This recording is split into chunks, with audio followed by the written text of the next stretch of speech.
Time I've worked with Ilaiyaraaja, who's a sheer genius. நீல ஆஸ்தி கரையும் போது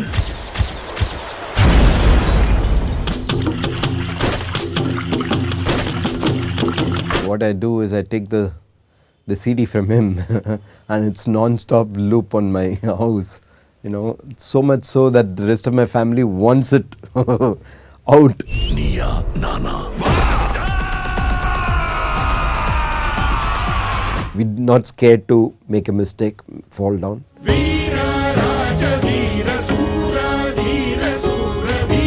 I'm open to his suggestion, he's open to what I'm asking for.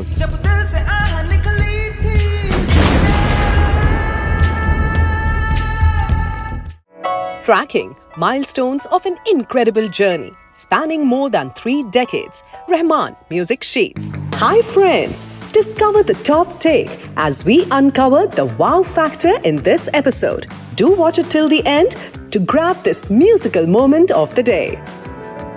Filmmaker Mani Ratnam, music composer Ilaiyaraaja. They share their birthdays on 2nd June. Not only that, right from his first film in 1983, Mani Ratnam's 10 films had music by Ilaiyaraaja. Together, they redefined the meaning of commercial and classical music in Tamil cinema. But then, for his 11th film Roja, Mani Ratnam decided to work with a new composer, Dilip Shekhar, who later became A.R. Rahman. Thus began a new chapter, a new phenomenon.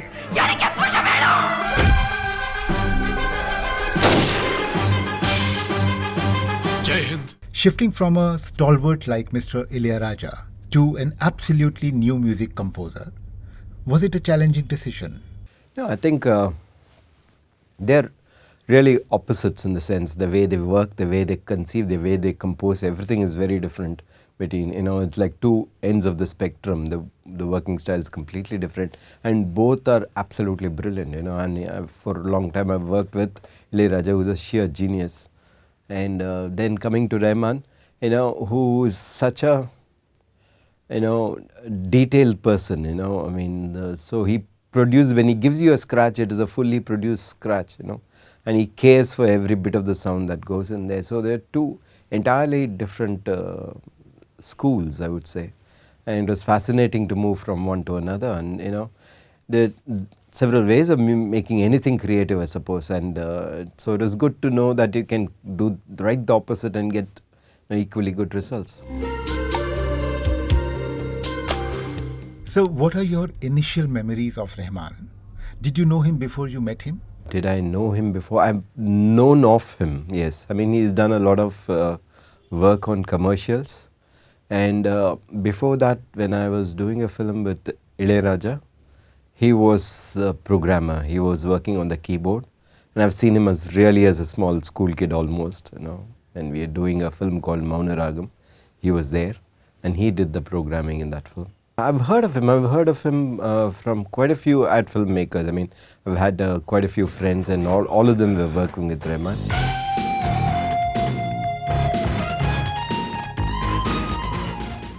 So I've heard of him and I met him at a common friend's party. And we were sitting and chatting and he was talking. I was saying, you know, he was having a studio in his house, which was, you know, news to me. He was telling me that I should come over, drop in sometime and listen to what he's done. So I said, I will. You know, that's how it started. So, when you visited him and he presented you his compositions, what was your reaction? I think he was brilliant from the word go. You know, the first scratch that I heard from him, not for my film, but something which he had worked on for a jingle. When I went to his studio, that itself was a drastic change in the sense that, you know, we were used to in Chennai working in a sound recording studio which is like huge, you know, it's like Prasad recording studio and which is huge with a lot of, you know, equipment. And here there is this young kid who has come and who has converted his car shed into one studio. It's a small place and he was producing the most amazing sound from that place, you know. It was absolutely brilliant to hear. And what I heard in the beginning was absolutely impressive. It was new, it was fresh, it was original, and it had no shades of somebody like Ilaiyaraaja before. It was very difficult when there was somebody so strong, so good before, to come out completely out of that mold and do something very different. And that's what he did, and that's what appealed to the people, I think.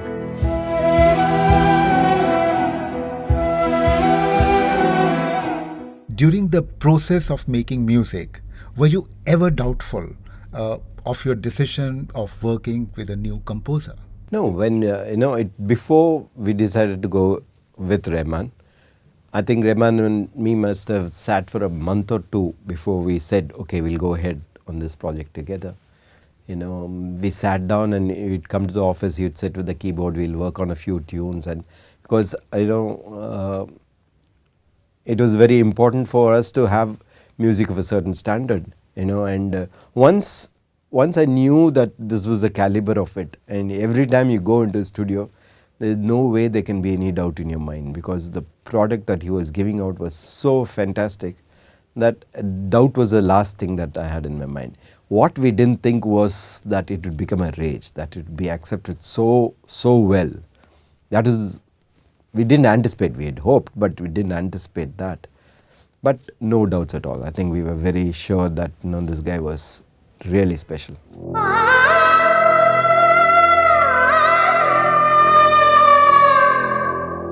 I think with Rahman it's different, because we were used to going to a studio with Ilaiyaraaja, say 7 o'clock is a call sheet. We go at 6 o'clock and he's writing the score for the song, and whatever input you want to give to the tune, in terms of briefing, how you planning to picturize it, you have to tell it then and there to Mr. Raja, because otherwise he would have written the score already. So if you wanted certain things for the interludes, you have to be there with him and tell him before he starts writing.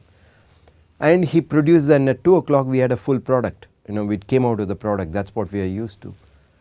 Rahman is right the opposite. He comes in with a tune, and it is not it's not at 2 o'clock the song doesn't stop. We do, and then we take it back, we listen to it, and then he comes and he keeps polishing it. And the process continues till the mixing stage, till the final mix. Is still, working at it and, polishing it. So it's like two different things. With Rahman, the song is, is a continuation. It's just and his art of perfecting it.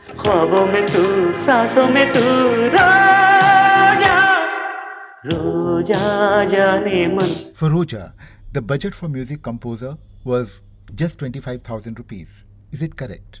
Roja, the whole film's budget was very, very less. In fact, it was an agreement that we made with the producer, that because we are doing a film based on, in Kashmir, and we are doing it in Tamil, I'm not too sure how many people down south would be aware of an issue in Kashmir. And so all the technicians worked for really nothing. Whether it's the cameraman, whether it was me, and we were doing it for the senior most director in Tamil films, Balchandra, K. Balchandra, he was producing it. So in a way it was our respect to him, and two, we decided that we will make the film in as tight a budget as possible, so that the film has a chance. The film, can survive, because it was slightly not on the regular path, so it was on the edge. So we just wanted to make sure that we had another chance of films like this, So we made sure that everyone was, at really, really much below their market price. Roja defied all established norms and templates of film music in India.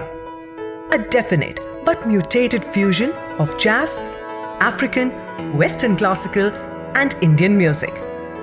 Film tunes never sounded so folksy and so utterly modern at the same time. It must have been quite a challenge and risky proposition to clear such tunes for the director Mani Ratnam.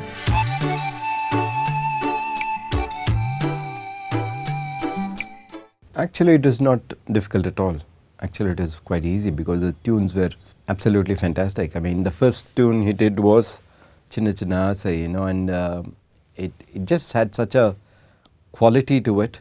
And he had composed it for an entirely different situation in the film, and and we used it as the opening number, and he had composed only the mukda of it, and that's all we had, and we had done, and it was absolutely brilliant.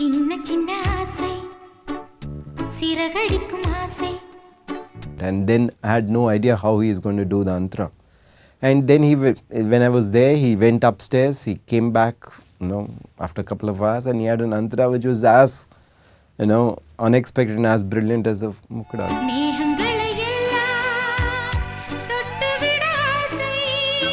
His, desire to make it as well as he can is as much as your desire to wanting the best, so you're both fighting for the same thing, so it becomes easier. It is not that he's fighting me or I'm fighting him, we're both looking for something more, so it becomes easy. And Rahman is a very, very director friendly person.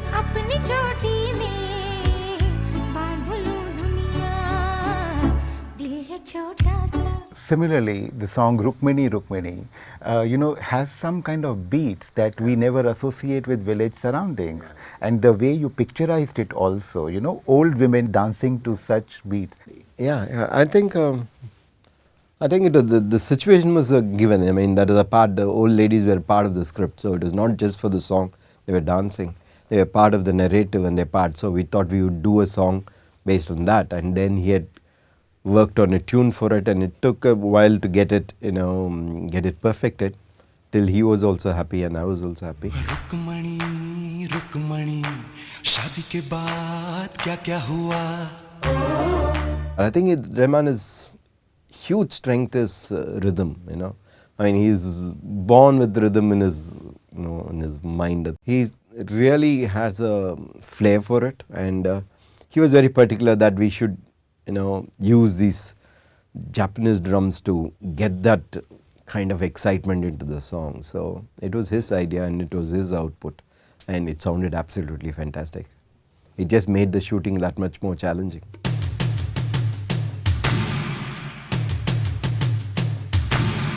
And then there was Bharat Humko Jaan Se Pyara Hai. Yeah, actually that was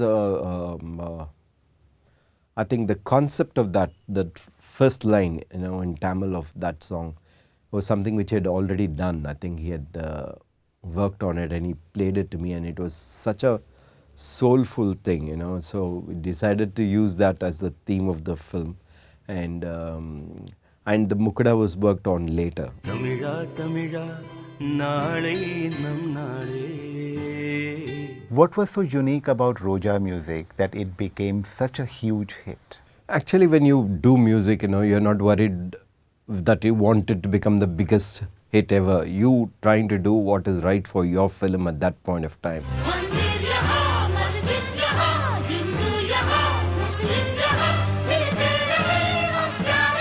I think it's also contrast with the time that it came in, It came at a time when, maybe the rest of the music was, was kind of heavy. A lot of clutter was there, a lot of instruments was there. So his music in the early stages were sparse, it had a lot of breathing, it had a lot of air and a lot of space for it to exist. When I was doing Roja, it was a kind of film which is slightly different from what the mainstream films we are doing. So we wanted a sound which will go with that, and we wanted tunes which will be fresh and which will take the theme across seamlessly across. And that's what we tried. We didn't try with a target of saying that we'll make the biggest hit ever. I don't think anyone can ever plan like that and go ahead and do it. So it was just an earnest attempt, and it just turned out that it became a rage. So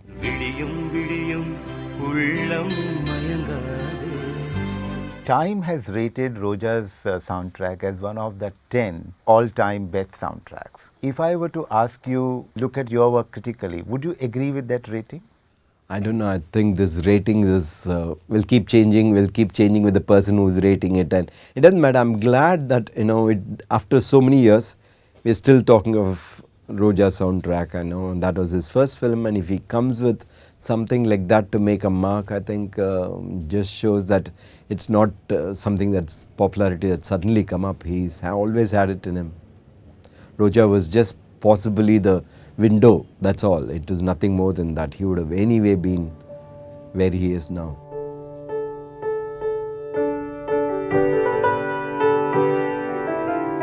The whiff of fresh air that came through the window of Roja became a raging storm in Bombay. The music of Bombay introduced Rahman to the world. Bombay. Its soundtrack became one of the best-selling Indian music albums of all times. British paper The Guardian included it in the list of 1000 albums to hear before you die. Bombay's theme track appeared in various international films. One wonders, what was so special about the soundtrack of Bombay that it transcended all boundaries?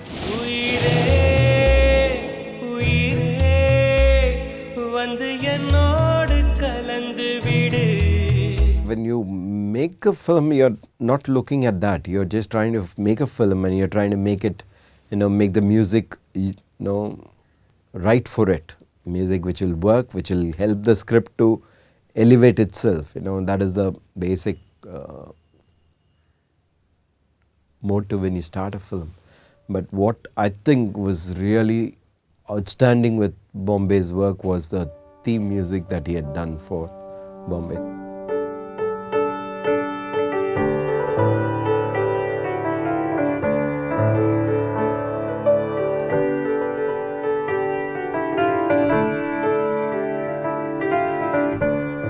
But I didn't know what he was going to do with it. And we are waiting for a song to shoot. And so when we finish the shooting and we go to his studio, hoping to listen to a song, which we need to plan and get ready for the shoot. But here he does this score. He plays us this score which is recorded the previous night. And it's so outstanding that you can't even complain to him, where is my song? It was so brilliant. I think that was really, really international in my opinion.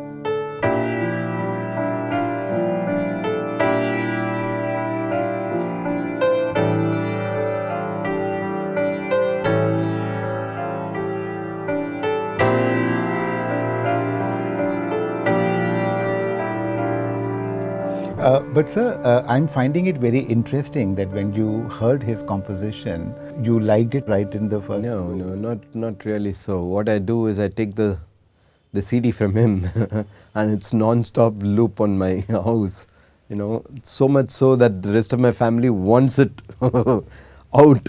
So, I've always done that. Even with Ilaiyaraaja, I used to somehow try to get it on tape and come back and listen. I'm just a music listener. I'm not in any way an expert on music. So for me, unless I listen over and over again and then it still stays with me, that's when I think it'll be right. And to keep it going for you with your script in mind and see whether it'll fit in, where it'll fit in, is very important. So it's not as though I instantly are able to pick up. It takes time, like everything else, and but it comes to you. You know when you've got something really special when you listen to it a few times. You would say that his music for you also is not an instant coffee but a slow poison. Yeah, I think music generally is like that for me. Even with Ilaiyaraaja it was like that. So it's a way. I think. Yeah, what you're looking at is certain things can be instant, but if you're looking at something which will be long-standing, which will remain with you and with the film for a long time, then you need to make sure that the next morning you can the tune still rings in your mind.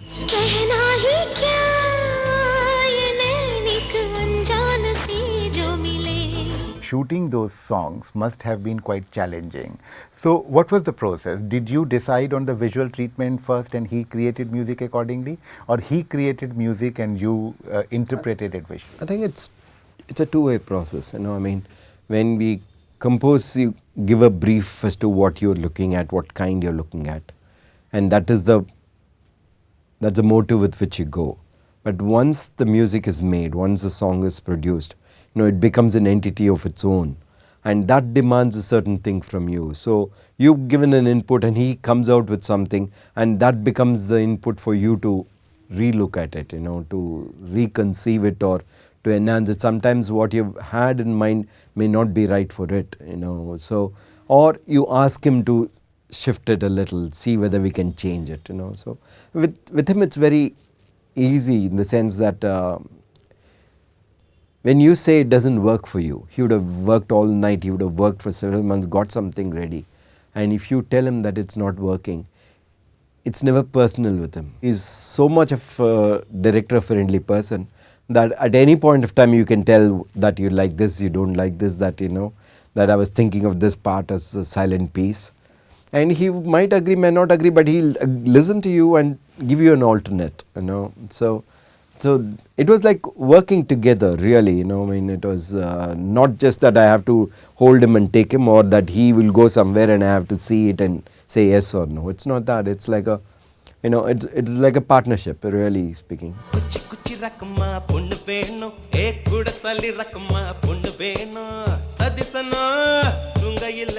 Rahman has said that he learned how to write film music from you. Not at all.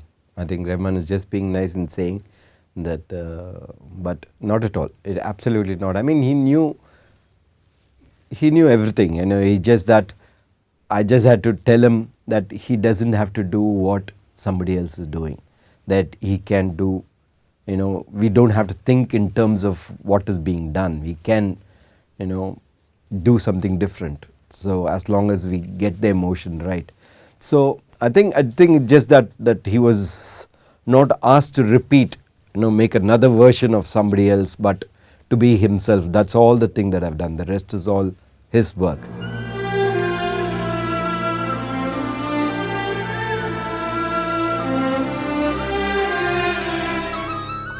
Bombay earned the reputation of being one of the most controversial films in the history of Indian popular cinema. Its release was delayed by many months due to censorship issues. It was banned by many cities. Yet, it became a critically and commercially acclaimed film, and its music reigned supreme.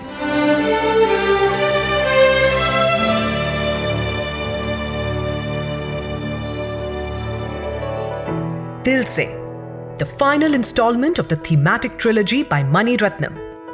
Its music made it the first Indian film to enter the top 10 in the United Kingdom box office charts. It was also a hit in Japan. With 6 songs, Dil Se is one of those rare albums in which all the songs were and are hits even today, with a cult following. More than 60 lakh copies of its soundtrack were sold in India.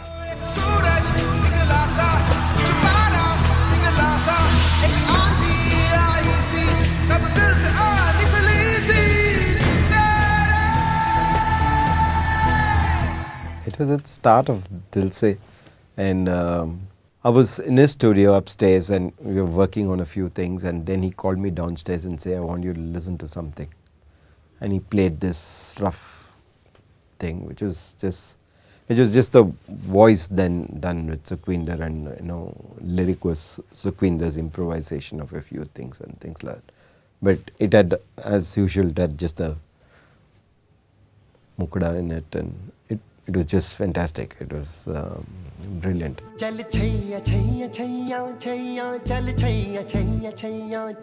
And then, you know, we kind of, when we told him that, you know, we're planning to picturize it on a train during a journey, you know, that, you know, just set the rhythm pattern for him and set the tempo for the whole song. And then Gulzar came in to write the song down.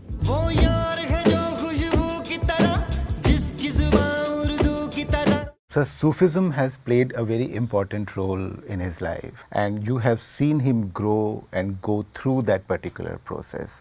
Do you think that Chaya Chaya is a major landmark that represents those inner feelings, and how has that impacted his overall music composition? No, I think his fascination for Sufi music has always been there. I think his imagination is, you know, has always been there. Chaya Chaya became more Sufi-ish because of the way it was written also. You know, a lot of Gulzar is there in it, and the that abstractness of this love story, you know, of with a strange person who's just disappeared. It could be the fact that it could be a person, it could be God, you know, just opened out the doors for a song of that sort, you know. And to have that kind of a song for, you know, for a choreographed one just added another dimension to it instead of it just being a regular number. So it was possible for us to blend in 2-3 things into one to make it really special, you know. गुलपोश कभी इतराए कहीं महके तो नजर आ जाए कहीं.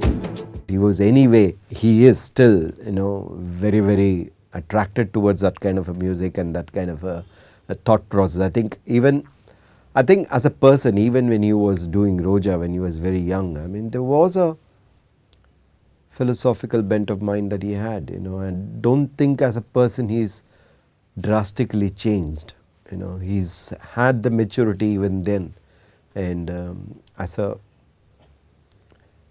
person, as a human being, he's always been really a fantastic human being, you know. More than I'm as big a fan of him as a person as him as a composer. So I think it's there, it's him, you know. His search for, you know, something more is there in every walk.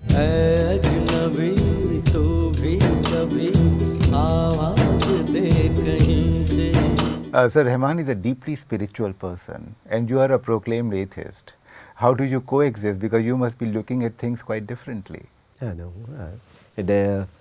I think it doesn't mean if you're an atheist, it doesn't mean that you don't understand somebody who believes so spiritually. You know, in fact, there's an admiration. I mean, there's a sincerity with which in Rahman, right from the first day that I met him, which hasn't changed. I mean, that's the person, and I'm sure that he would understand that I have my stands are just my stands. It's nothing to. I'm not judging anything. I'm just being what I am. You know, so I don't think that ever gets in a way between two human beings.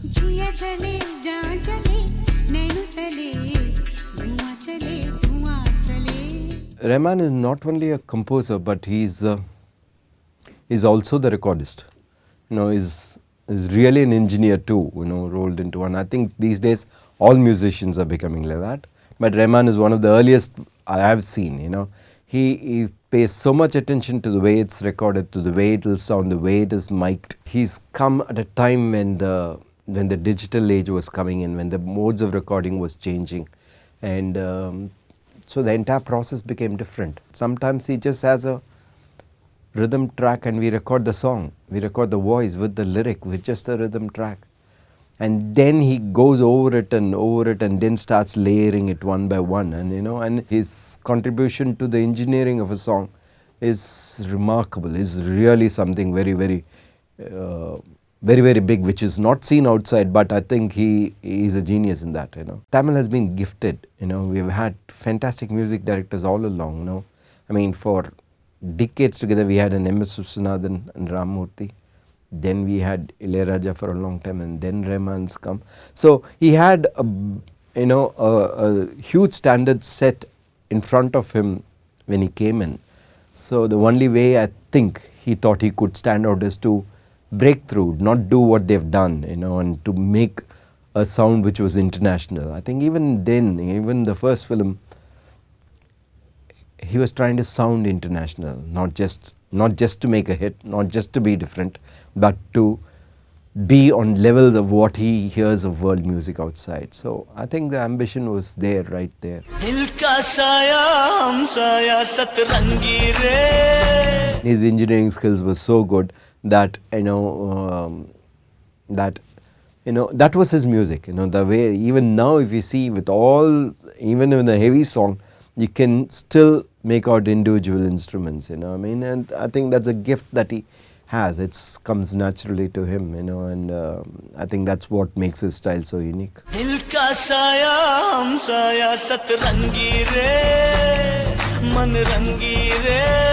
How challenging is it to do justice to the sound that he creates? I think as a director, your job is first to tell the story as well as you can. Make sure your characters are within the characters and things like that. And the music is to help you to do that. you can't let the music drag you away in trying to do. It's not a music video where you're trying to do justice only for the music. But having said that, even the music is so fantastic, it's sometimes without you, just as a pure, as a listener, as a fan, you get so attracted to pieces that you feel that you need to do something, extra for it without deviating from the story. So it's constant battle between, just what is required, but also what the music demands. एक सूरज निकला था कुछ प्यारा निकला था एक आंधी आई थी जब दिल से आ निकली थी Dil Se became a new benchmark for A.R. Rahman. Each of his compositions is now measured by the standard of whether it is as good as Dil Se.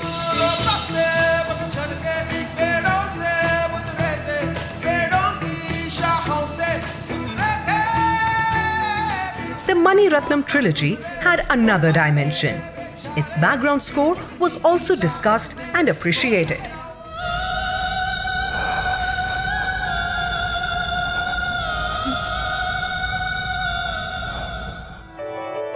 In some films, background music is like wallpaper, and in others, it is a character. That's how A.R. Rahman explains the importance of background score in films. No wonder, he is acclaimed as one of the finest background score composers in India. Subtle orchestration and ambient sounds are two significant characteristics of his background score.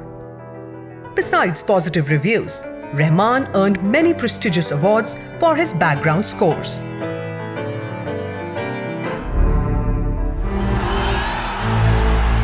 I think because I've worked with him from the first film, I've seen a sea of change that is happening. He's come from ad films, from commercials, and therefore the early stages, he was very good at of changeovers. He could get it perfect. Every with the cut, with the mood, he could bring in musical changeovers to denote that, and he was fantastic at that, and he was ready to do big scores. We did the second film I did with him was a film called Trida Trida, which was a caper, and he was willing to score really a big score for that kind of a thing.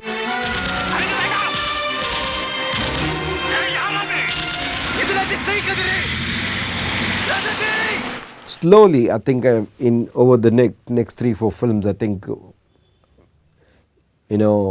we've changed the way we are scoring music these days so much more. It is not necessarily, it's not the scene and the shots that change and the moods that change within that, but it is the music has become a layer below that. Has become the underlying tone. It's telling another story in top of so it helps a filmmaker to narrate something more. For example, in Bombay, which I keep saying, for all the violent scenes we had, the score is really an agony. It is not the drums, it is not the violence that is underlined, but it is the pain behind that violence that is.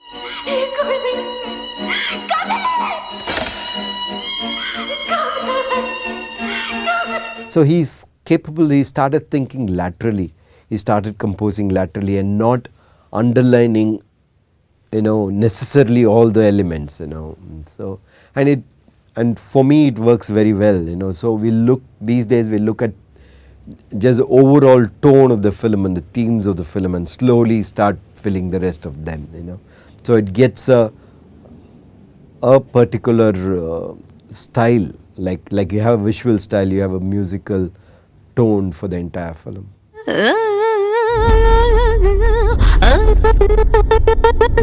Sir, in Hindi cinema, music has always remained synonymous with songs. Composers were never known or recognized for their background scores. But when you and Rahman work together, a background score becomes a highlight of the film. How is that? In Tamil, we've had Ilaiyaraaja, who was really a master at background score. He can make a film stand sheerly by the weight of the background score. It had a lot of them. So we are coming from a from a place where background score always been very, very important. I mean, I still remember some of the themes for movies which I've seen early, so it's that strong. So it is not something new that Rahman and me have brought in at all, not at all. I think it's in Tamil that the standard was very, very high.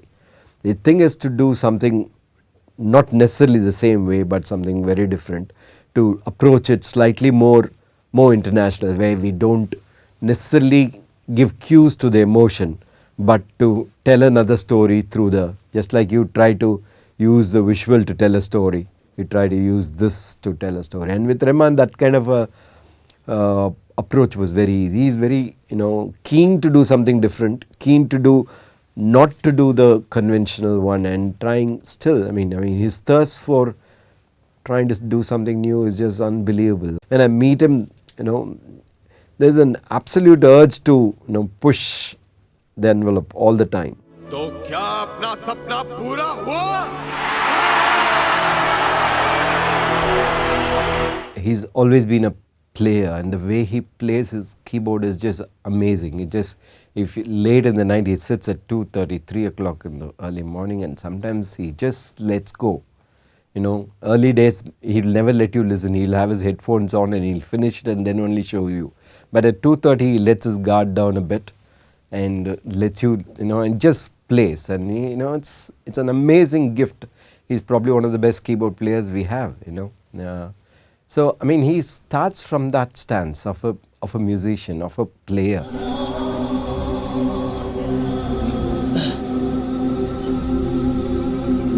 And so every person who comes into his studio, he looks at him as a musician and he tries to get the best out of him, not asking him to do exactly only this many notes, but he tries to push them in different directions, and he's able to extract completely different thing out of each one of them, and still has a absolute control over what he is producing.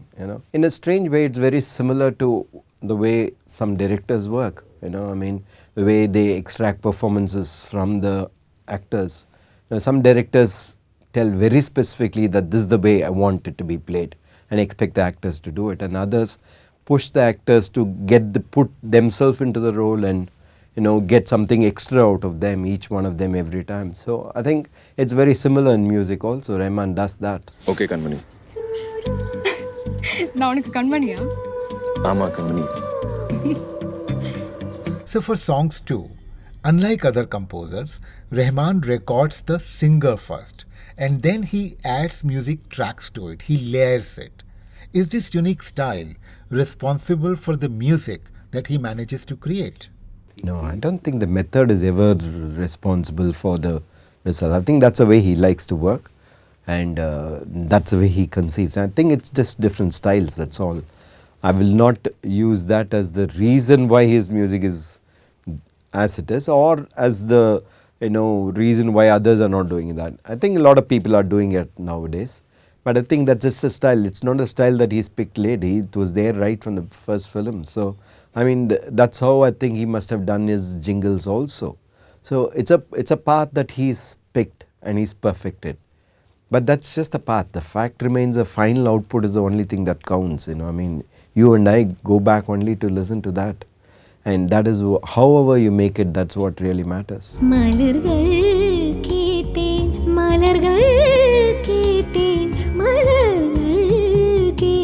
Coming back to background score, let's talk about Slumdog Millionaire. What was your reaction when you heard the soundtrack? Yeah, I think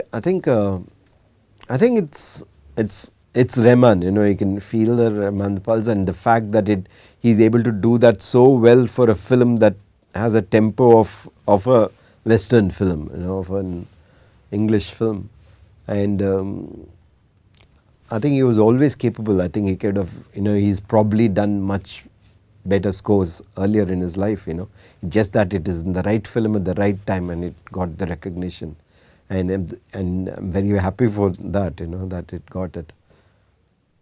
But I think if not for Slumdog, he'd have got it for something else.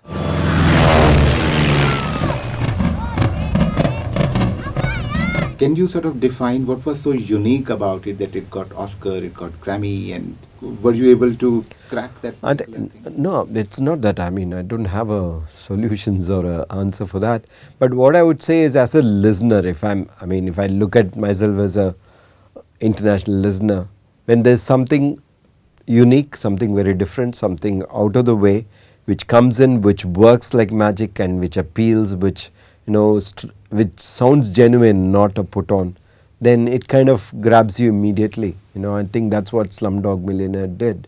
It was the right kind of music, and it stood out among the rest of the. If you see the rest of the soundtracks for that year, I mean, obviously this was a standout score.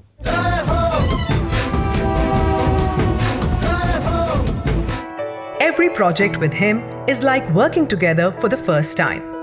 These words aptly describe musical companionship between Mani Ratnam and A.R. Rahman. So true. Whenever we thought that Rahman had run out of fresh ideas, he managed to surprise us by reinventing his sounds and aesthetics. After producing innumerable chart busters, Mani Ratnam and A.R. Rahman can be called the greatest director-composer duo of our time.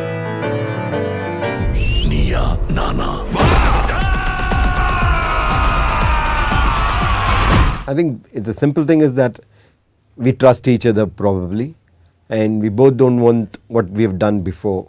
We're not scared to make a mistake, fall down, and want to see whether we can get something more. So I think that sync on those notes is fairly strong. It's I'm open to his suggestion, he's open to what I'm asking for. So it's kind of helps us to push for something extra. So you have this habit of always experimenting with new subjects and never repeating yourself. This also means that every film is a fresh challenge for Rahman as well. So how does he cope with it? He loves it. I think the moment you tell him that it's something different, I think nothing phases him in that sense. He finds within that, he finds his own zone, and he's able to play there very well. He's willing to go the path that you want him to go, and he's willing to do something in that, but he'll do something on his own. It will not be what it's just the direction he takes from you, and he's willing to be with you through the film up and down.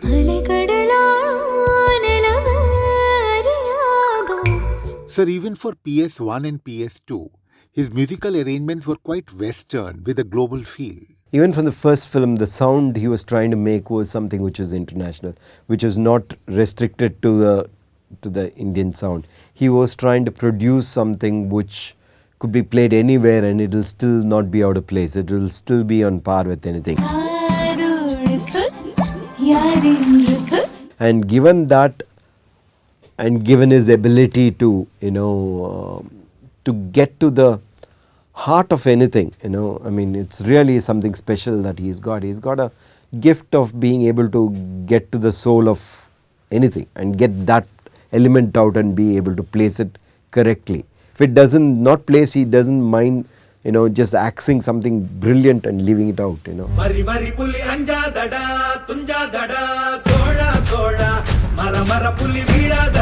He's never lost touch with the music around the world. I think he's not gone into a shell and shut the world out and done only what comes to him. He's always been aware of everything that goes around him, and he's able to use that as stepping stones. He's able to get the heart of anything that is beautiful, any art form. I think if you look at the films that he watches, it's quite amazing. I mean, he watches some really, really serious films and he loves them.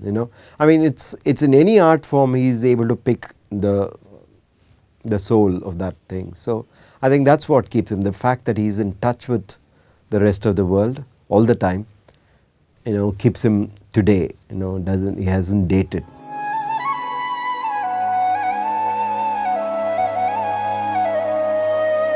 What is his contribution towards Tamil cinema? I think a lot of people have contributed. I'm not going to say that, this contribution is the best. I think Ilaiyaraaja has contributed fantastically. MS Viswanathan has contributed amazingly. I think he's just made sure that the bar is not dropped. He's made sure that it is up there.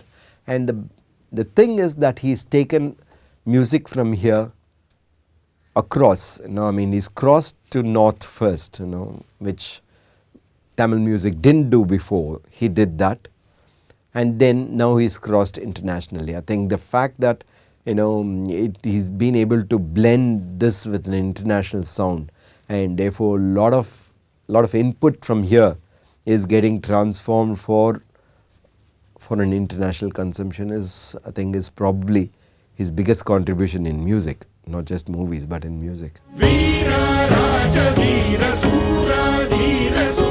Sir, from Roja to Thug Life, what has been the most satisfying experience for you of this association? I think all of them have been both. It's not a it's never a cakewalk with Rahman. It is you have to travel the path with him. And you have to be willing to push him, ask him for more, not be afraid to tell him that we can do something else. And having done that, having asked that, you have to have the patience to wait for that something else to happen. So you should be able to afford that with him, and if you do that, and that's a trick, that's a tough trick, and you do that trick, at the end of it, it is satisfying. At the end of it, what you get is really worth the trouble. But the process has always been quite a long walk. So is it true that A.R. Rahman used to send you all his compositions and albums for your review, for your advice, even until few years back? Not really. He's a friend and he knows that I like his music. So sometimes he sends me, even now he sends sometimes, but that's just for me to listen, more than anything else. So it's a deal that we made long time back. I think it's just being nice to me. Will it be correct to divide Indian film music in pre-Rahman and post-Rahman era? No, it won't be right. I don't think so. I think he's one of the milestones, definitely. But I think there have been masters and there will be masters. I think our desire to put somebody too much on a pedestal is the one that makes us look at it that. I don't think so. I think they've been equally talented, equally proficient person. It's just that Rahman has taken our music international. I think that's something which none of them have been able to do before, and he has done it at the right time, and he's done it in a grand fashion, which I think is really, really something substantial. And sir, anything that you would like to tell us that nobody knows? I won't tell it.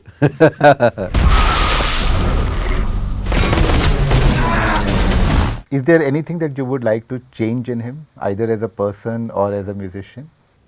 Maybe just his punctuality. Everything else I won't change anything.